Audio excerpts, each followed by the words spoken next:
And we are live. Welcome, Alisa Meredith here. And today we are going to be talking about how to build a business with word of mouth marketing.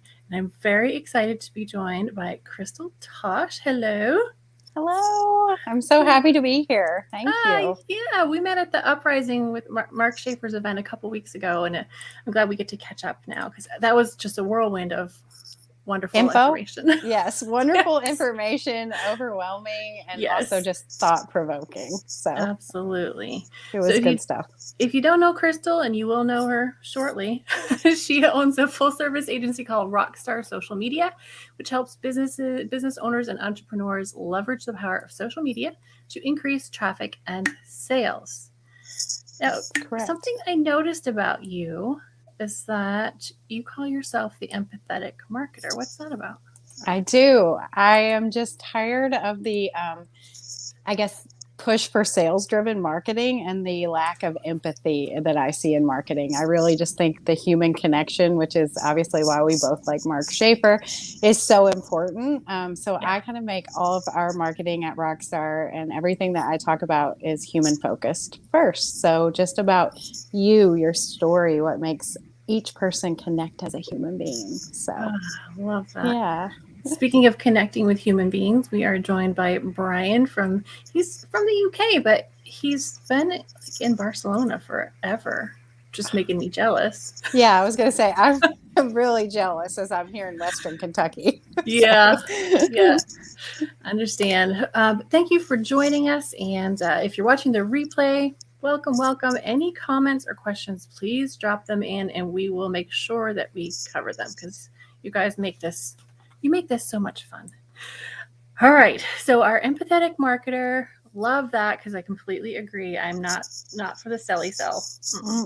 no, don't be a salesy weirdo. And like, think about the human being on the other side. I mean, we all have goods and services that we know make great changes in people's lives. So just think about that and not just your bottom dollar. Yeah, So, absolutely. I feel like when people say I can't write or I can't write my marketing copy, I just want to say, well, how would you explain this to them face to face? Just like right. that. Just be a real person. Yeah. Right. Yeah, that's right. And our real person, Brian, is heading back to the UK in a couple of weeks. All right. Mm. All right. Interesting timing. What's the weather comparison there? I'd like to know. Right. Something else I noticed about you when we decided we were going to do this, and I was so grateful. I thought, okay, usually what I do is I stalk somebody's blog. First, I ask, like, is there anything you really want to talk about? And if not necessarily that, I will stalk their blog to get something about what they love or what they're excited about. And I said, all right, I'll just stalk your blog. And he said, probably that's not going to work. You don't blog. No, I don't blog. I know. I was like, she might run. She's going to be like, what kind of marketer doesn't have a blog? No, I'm But intrigued. I've built a successful business just on word of mouth marketing and honing in on certain platforms that I love to be on. So most of my content is on Facebook, and it's shared a lot because I share it on a personal page as well as a business level. So I leverage that as almost like my blog. It's where I really open up. And one day, maybe I will put it in blog form. And blogs are super powerful. I'm not, as a marketer, not going to say that, but it's just sometimes we get overwhelmed with having to be everywhere. So Yep. I stopped with the nonsense of like, I need to be here and there. And then I was nowhere very well. Yeah. And I just kind That's of what opened up on one thing and let it fly from there. Yeah. Oh, and we just connected on Facebook the other day, and your mic is picking up your sound Uh-oh. from your collar. Yep, we're Is gonna that move that. There we okay? go. Okay. Yeah. So we connected yesterday or the day before, and you practically do blog in your Facebook posts. They're long and they're involved, and it gets right to what you're thinking, and people do respond really well. So obviously that works. If you're out there and you don't have a blog, raise your hand. We'd like to hear from you because you're not Right. the only one. You're not the only one. So let's talk about this because I know that you're busy. Like what you're doing in marketing for yourself is working, hmm keeping you very busy. Who are your customers mainly? So I work a lot with local businesses here. I'm in Western Kentucky. So I have a lot of brick and mortar businesses that I help. I also help coaches and consultants. So kind of it's a blend. My agency side is more local focused, and my coaching consulting is more other entrepreneurs who are basically holding themselves back because they can't clearly articulate what makes them unique, and they haven't really found a way to connect online. And maybe they've bought some templates like we've talked about, or they're trying to be everywhere and then they're just overwhelmed. So we try to cut through that and figure out like what are they good at and where do they want to be, or where do they feel the most connected, and then start there. Because I feel like once you master one, you can move on. But trying to do it all kind of halfway is just frustrating. So then you want to give up. Yeah, agreed. Brian wants to find you on Facebook as Crystal Tosh, or would it be Rockstar Social? You can add me as a friend as Crystal Tosh, and then Rockstar Social Media is my business page. Awesome. Okay. Yeah. All right. So we don't have to blog to be successful. See, this is a very different. I never work with local customers, so I'm really interested. Like, how are you finding these people? Where are you finding them? Where are they finding you? Yeah, they find me because I'm in a small town. I'm near Nashville, Tennessee, so I am growing more into the bigger city. But I started going to local events. This is a piece of marketing that I feel like a lot of people forget, is you need to plug into the community that you live in. And kind of, especially if you're just getting started or if you're a local business, I think that's a great way to obviously network and grow your brand awareness, and give back to the community. So a big part of my story was during COVID, I just went around to businesses and started helping the best that I could, because a lot of these businesses were not online, and I was committed to my community and seeing us through the pandemic. So I gave a lot, and I helped businesses just put their menus, local restaurants on Facebook, because these people never saw this coming. They didn't see the reason to be digital. They weren't a digital business, right. But obviously they were forced to think outside the box, but they didn't know the first thing about it. So I really think with local businesses, you've got to plug into your community. So there's usually some meetups, or with your local chamber. A lot of people have forgotten about local chambers, and they're very important for helping business owners. So just plugging back in. So most of that has come from being plugged into my community, and it's just spread. And obviously they follow me on social media for a while, and they learn who I am and what makes me different. And then they reach out to me. I mean, my entire business is people reaching out to me. I don't really chase leads. Yeah. Well, wonderful. Well, I want to welcome Holly. Holly is here from Halifax, Nova Scotia. It's beautiful up there. Beautiful. And we have a question too from Brian. Interested in how you use Facebook as your blogging being you. That's where he feels more comfortable, because most people he interacts with are friends or family. Right. So I describe my Facebook as like an online journal, and I figure we all connect on vulnerability, And so what I'm feeling and what I'm going through in my business, or what I've been through, or a part of my past, probably there's someone on my Facebook that may be feeling the same way.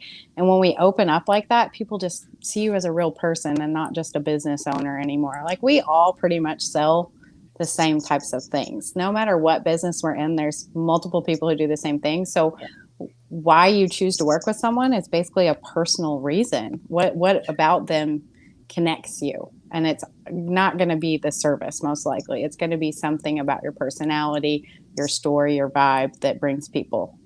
Yes, totally agree. Okay.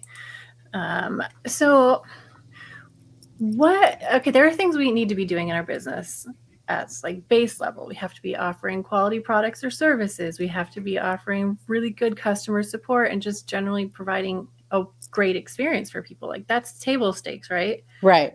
Yeah. So how do we, like, if we are doing that, people might talk about us, right? But we want to be proactive. How do we kind of get that started?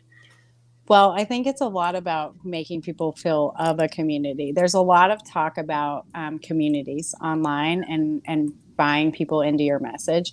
But I think once you bring people along the experience and you actually ask them, like, how can you do better?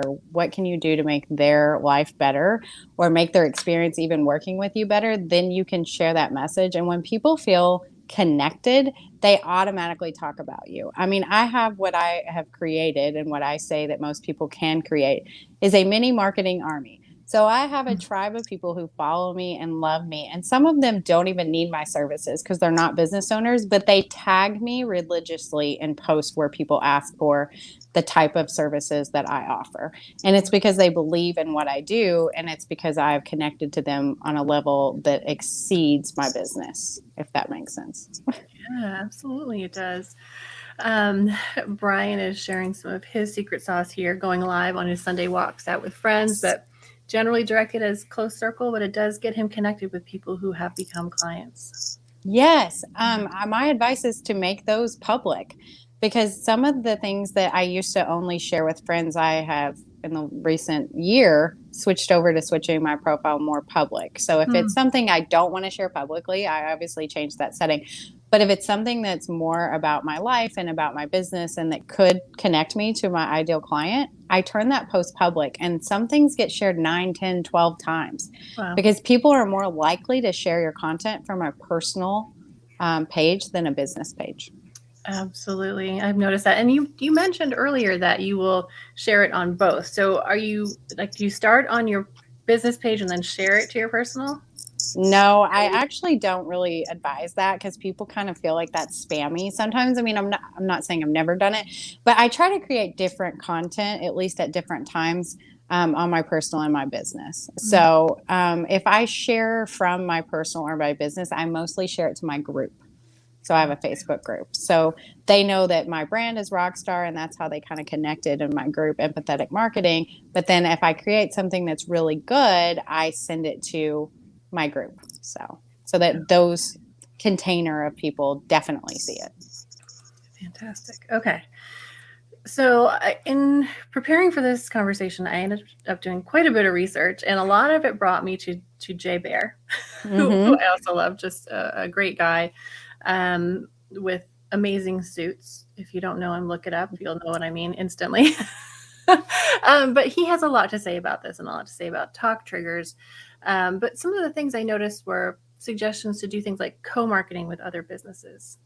Have you done Yes. that? How does that work for you? Yes. So I call it cross marketing. Some people call it co-marketing. So that's something I've been educating on in this area a lot. Is I helped a boutique, say, and they were offering their clothes for senior photography. Senior photography is a big deal in the South. Like when you're a senior, you get this elaborate photo shoot.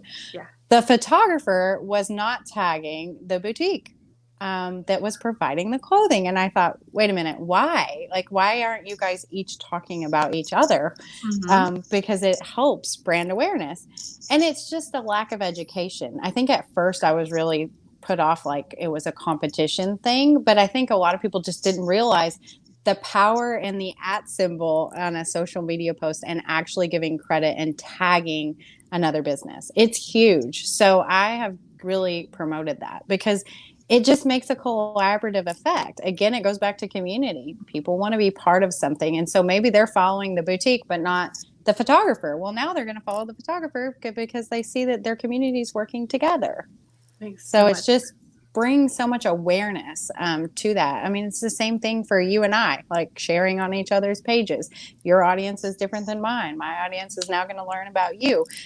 So I don't know why some people are sometimes reluctant. I have had pushback where, well, I don't want them to think that, I don't want them to go there. I want them to work with me. Well, even if you're doing the same thing as a marketer, everybody's a little bit different and you all solve different parts of the puzzle. So that's something that a marketer and I do here locally, and we both do the exact same thing. And we take pictures of us at coffee shops together, and we're like, marketing together we're stronger, because again, you've got to get rid of that competition idea. It's a collaboration. Yeah, and I would think working with brick and mortar businesses, that is going to be a bigger hurdle. It seems like the online people we're like generally so generous. People are Yes. so generous with their attention, with their audiences. It's really fantastic. But yeah, it is kind of a new concept for brick and mortar. So yeah, Yes, that's been a learning curve for me as a I bet. marketer because I Yeah, just was like, "Wait, why aren't we all talking about each other?" And they're looking at me kind of funny and like, well, yeah, "Where are you coming from?" And I'm like, "No, no, no, this is a good idea. yeah. It works. Trust us. It works." Trust Yeah. us. Yeah. So if you're out there and you're thinking about co-marketing, or what did you call it? Cross marketing? Yep. Cross Okay. marketing. Yeah. Let me know if you've seen any good examples or if you've tried it yourself and how it's worked out for you. I know it's been great for me having all these wonderful people on my show. Um, I'm going to be in somebody else's Facebook group next week, and we do the same thing, but mine is a little bit different, and hers, it's all good. It Yeah. is. The power of Facebook groups and bringing other teachers in is just a whole nother level. Like, I love that idea because it adds so much value to Yes, and your plus container. it keeps things really interesting, and when you're the guest, I mean that person is giving you an endorsement, right? I, Right. I trust you with my audience. That's a big Right. deal. It Yeah. is. I think there's so much power in that. And I think we just get people just kind of block themselves being worried about, well, what does this say about me? Or does it make me not as good? Are Right. they better than me? But really, I think your audience is just like, wow, they're a real person who really believes in community. Look, here's an example. They're bringing someone else in to help us. Yeah. Okay. So, That's great. Okay. So you mentioned briefly some networking groups, specifically offline, like Chamber yeah. of Commerce, or there's probably like a BNI or other BNI. Yep. things. There's a lot of them. Where I live, I live near Kentucky Lake. So there's Kentucky Lake Young Professionals, which is kind of a new group. You just kind of have to get on Facebook and start looking and see if there's some places that you can go, or even if there's some events. Like, what's going on? Is there a local 5K that you could set up a little booth at and hand out waters? I mean, show up in your community. That's something that I have coached all of my local clients to do. I have, for example, a foot surgeon. I said, you need to be at the 5Ks giving out waters because you take care of feet. Like, this is people runners. And they Did he just kind do of, it? yes. And He it was did. huge. Wonderful. And then the other thing about that is you have amazing social media content now. So look true. at you being active in the community, and those type of posts get shared because somebody saw themselves in a picture and they were like, oh, look, I was there and he helped me. And, so we have come up with ideas where they've actually gone into the school too and offered like an evaluation for the kids to make sure their feet are growing properly or they're in the right shoes. Again, these are all just creative ways that really don't take a lot of money, but the marketing impact is incredible. So it's time and less money. So I always tell people, instead of throwing a ton of money at Facebook ads off the gate, let's see how we can connect in our community and what we can do organically and then go from there. I love that. So just as a reminder, if you're just joining us, we are talking about how to grow a business with word of mouth marketing, which doesn't usually require any budget, which is wonderful, especially if you're just starting out. Yes, it's the best way. I mean, organic. Yeah. I feel like as a marketer who's digital and online, and you probably know this, there's such a push for how to beat the algorithm, how to do this, what, copy is going to sell and Facebook ads. And those are all important things. But I feel like if you don't have the basics right of organic marketing, that is not going to propel you as far as if you get this right and then do that. So. Yeah, absolutely. Okay, so one of the things that we can do to get people talking about us is to be available for speaking opportunities. So being on podcasts or doing webinars or public speaking.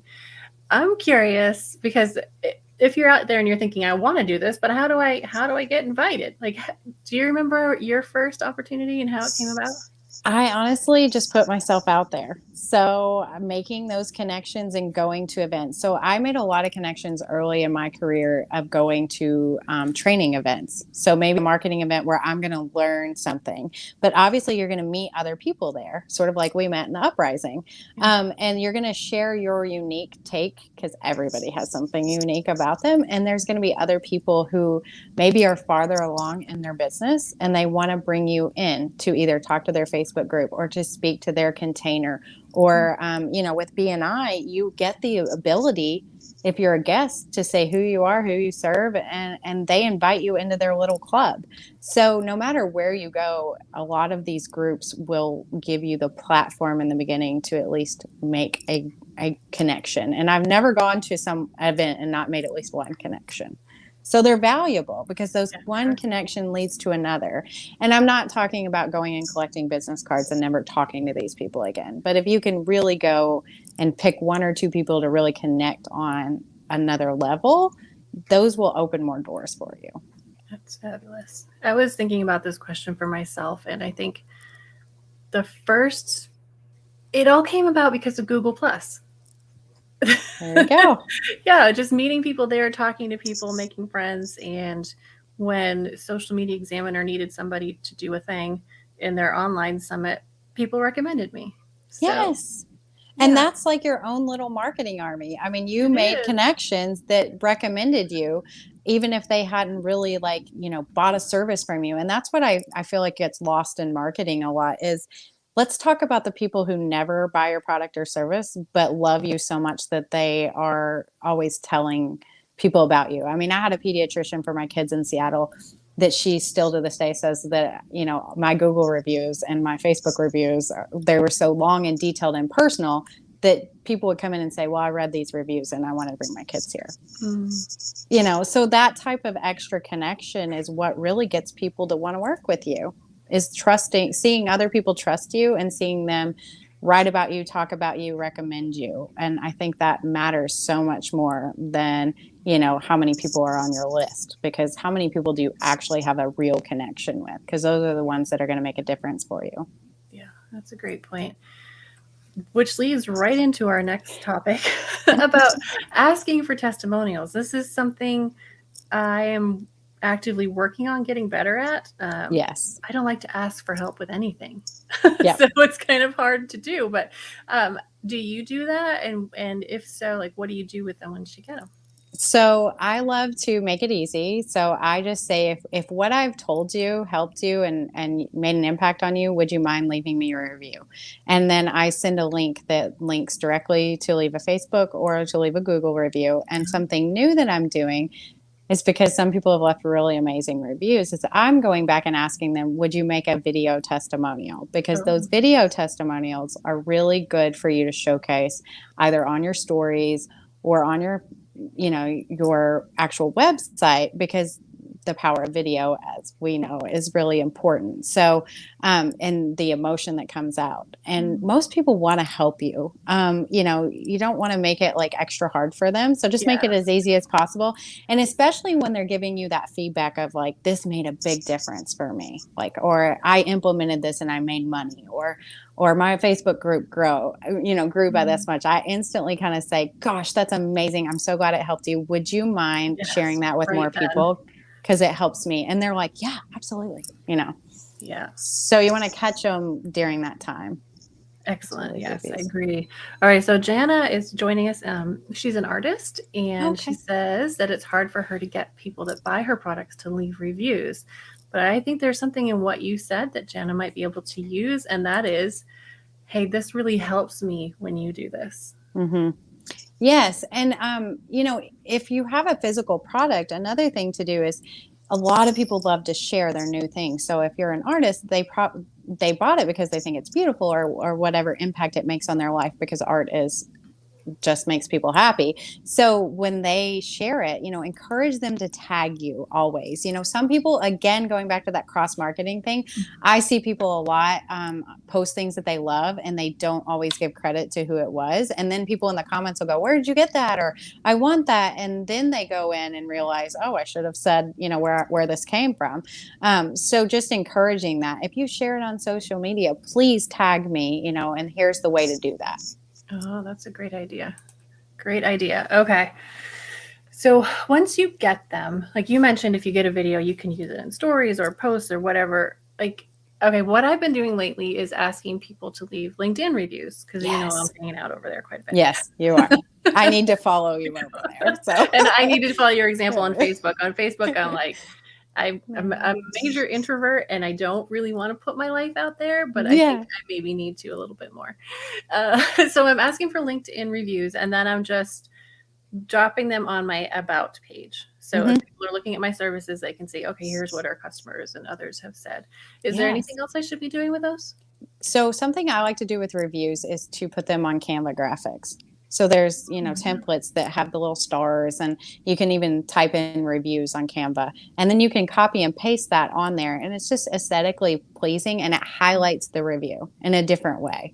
So that's something I train my clients brick and mortar to do too on their social media, Okay. because a lot of people that are following Facebook may not read those Google reviews because they're already connected to you.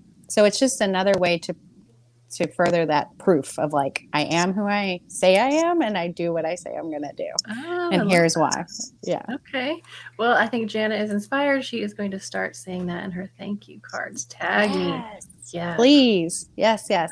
Sometimes people just don't know. They just, you don't know what you don't know. So, Yeah. And so I think as we're thinking about this word of mouth, like our army of marketers who are helping us out, how do you say thank you when someone actually does that?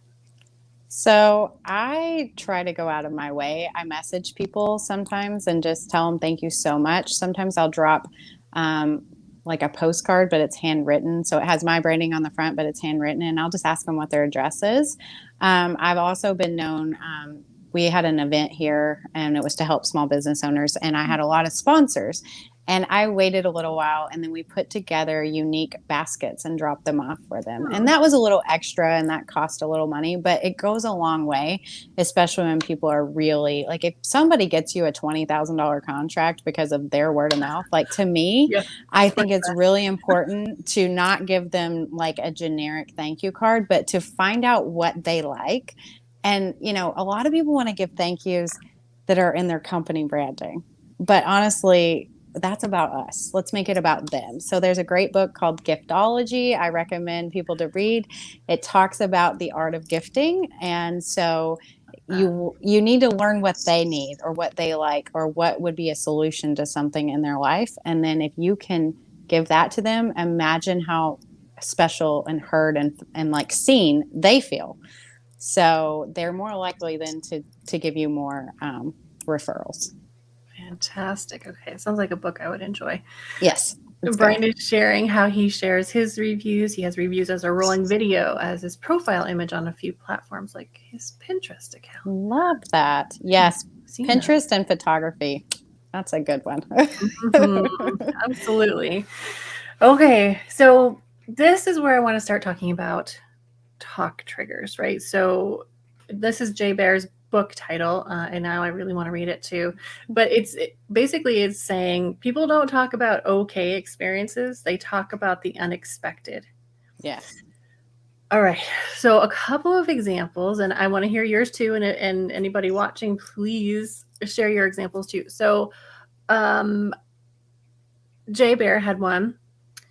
There's a dentist, or actually an oral surgeon, who will call every one of his brand new customers the week of their first appointment just to introduce himself and offer to answer any questions they might have, because he knows that they're nervous. Yeah. Who likes going to the dentist? And an oral surgeon, it's even worse. Yeah, absolutely. But apparently when people do come in for their appointments, they almost always comment on it because nobody does this. Right. Yeah. And he's just kind of being a human being who knows that those people are nervous. Yeah. And he's like, I'm going to be there. It's going to, what questions do you have? And I'm sure he's answered the same question 1,000 times. And I'm sure he could have sent an email. Right. But that little, honestly, he's probably only on the phone with them for a few minutes. So how long out of his day? And it makes him memorable. Absolutely. Do you have any examples that really impressed you? Gosh. So I love this because I always say people don't ever connect on okay experiences. Like we either connect on something that was really magical and amazing in our life or something that was really deep and terrible. Yeah. There's really I'm not talking about the okay coffee I had from McDonald's 2 days ago. I'm talking about the chai tea latte from Piper's that was handcrafted. It's got to be great or bad. So I think that this is where it comes into connecting and being vulnerable, is sometimes if you share like the big screw ups in your life or in your business or what you've really done wrong and how you've overcome it, people are like, oh my gosh, okay, I don't feel so dumb because that person's done it too. Because we all see other business owners and think, well, they've never done that. Like they're Right. just so amazing. Have And it and all then we figured get out. yeah, and we get intimidated too. We're like, oh, well, I'm not as equal as them. I can't even talk to them. But whenever we see that business owner say, so this is my big screw up of the day or the week, and then we're like, oh, wow, they're real. And we almost comment like, yeah, I did that too. Or I've got one better.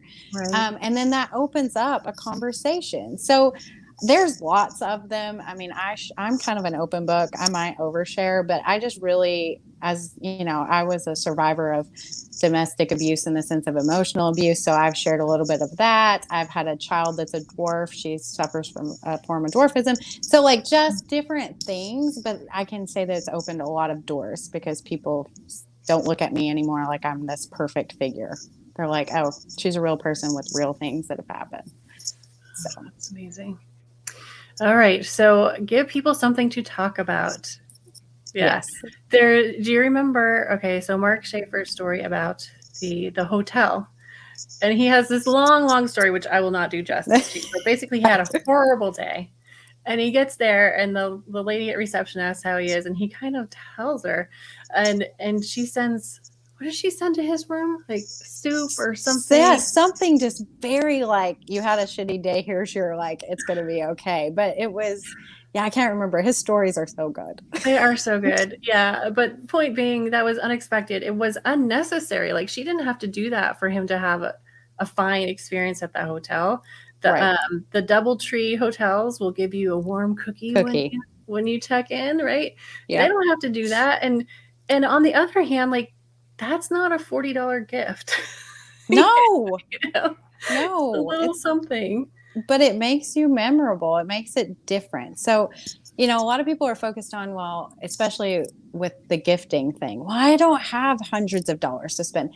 It's not about that. It's about what about Mark Schaefer's day was crappy that woman zeroed in on and thought, I'm going to go the extra mile and just do something comforting, because at the end of the day, we're all people. So what is something that's comforting to you?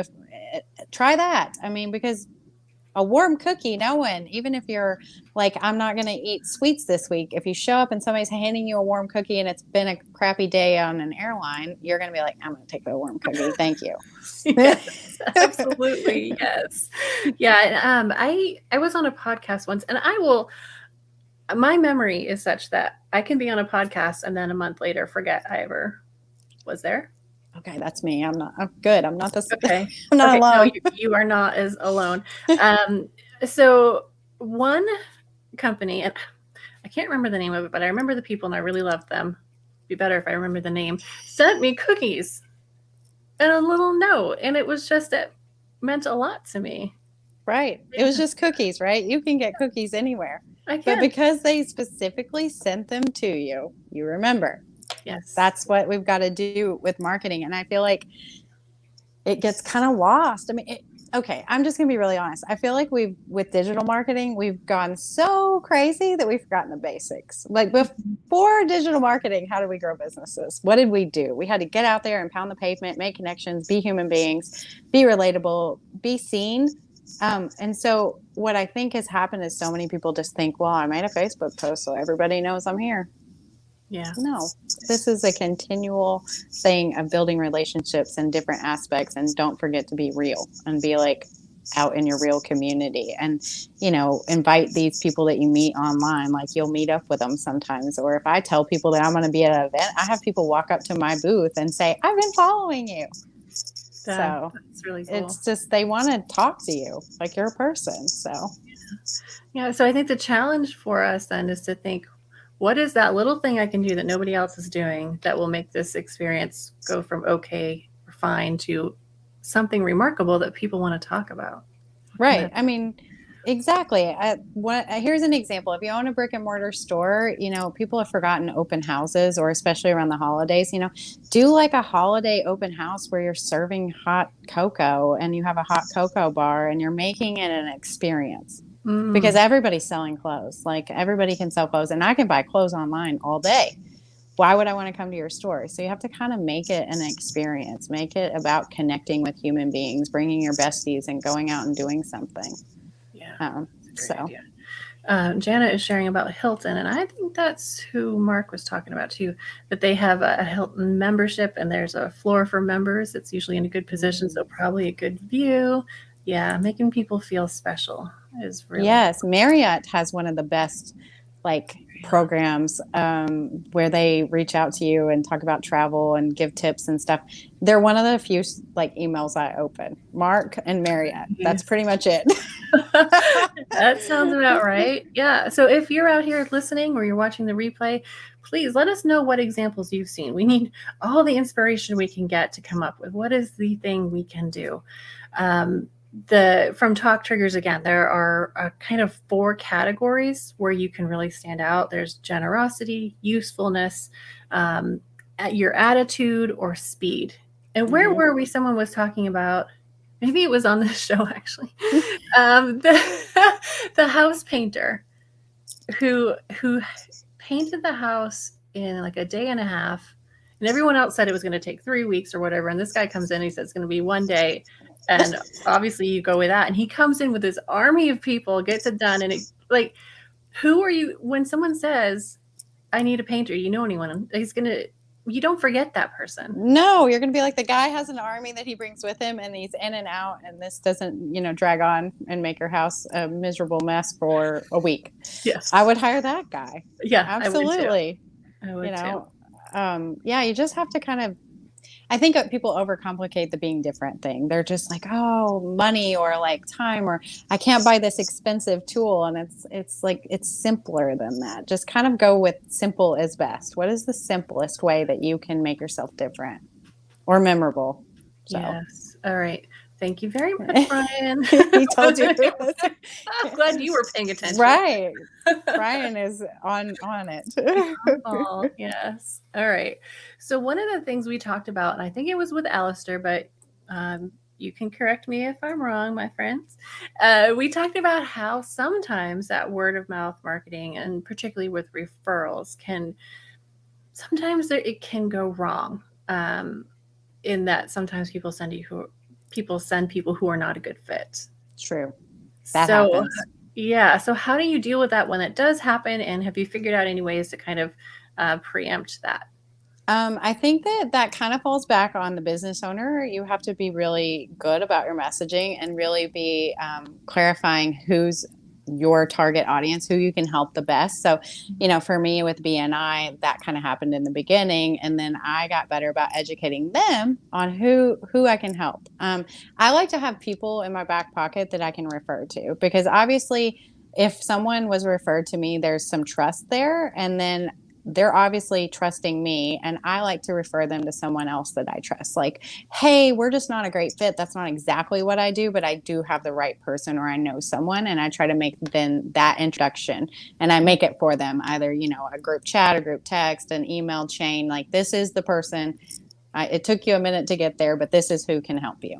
So it's good to have that network of people around you that you can refer to, whether you're in a BNI group or not. I just think it's important to always be meeting new people in different industries or in your same industry but a different niche, so that if it's not a good fit, you can refer. I've done that before. I mean, I've had people who, I do basic sales. Marketing is very, broad. And so we cover a lot of different things, not just social media. We go through offers and messaging and clarity, but maybe someone needs a little more help with sales. Maybe I find that marketing's not their issue. They can't close their leads. So I refer them to a sales coach because marketing's not their issue. It's that they're not able to do this or that. So I think it's good to have those people. For sure. Okay, Jana has a comment. She said that her teachers in college in the US always knew exactly who I was just reading my name. I guess because my accent. There you go. There you go. Yep. Or maybe it was they could just tell you were creative artists, perhaps. Mm-hmm. Yeah, All right. we all have an essence that we give off, so we just need to be more bold with it. Yeah, I love that. Okay. All right. So tell us then a little bit more about what you do.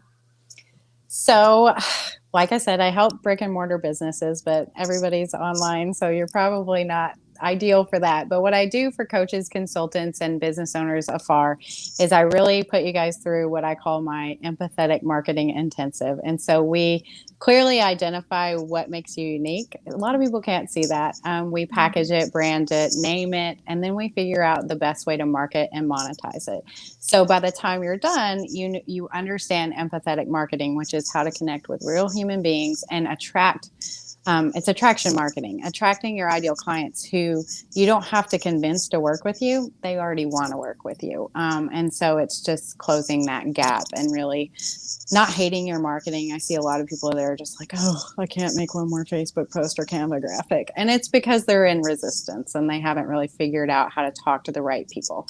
The other thing is, people need permission, I say, to prosper. They need permission to not be for everyone.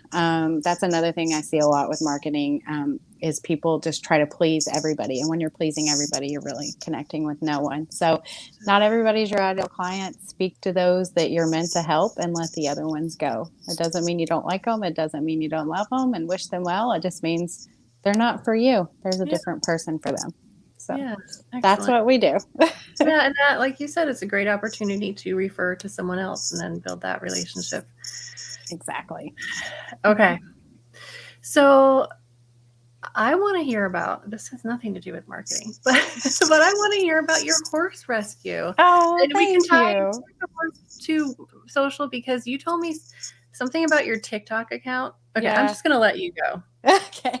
So we do have a horse rescue. My husband and I have 100 acres here in Western Kentucky, and I'm a horse fanatic. So we started saving horses from slaughter. It's called Ever After Acres Farm and Sanctuary.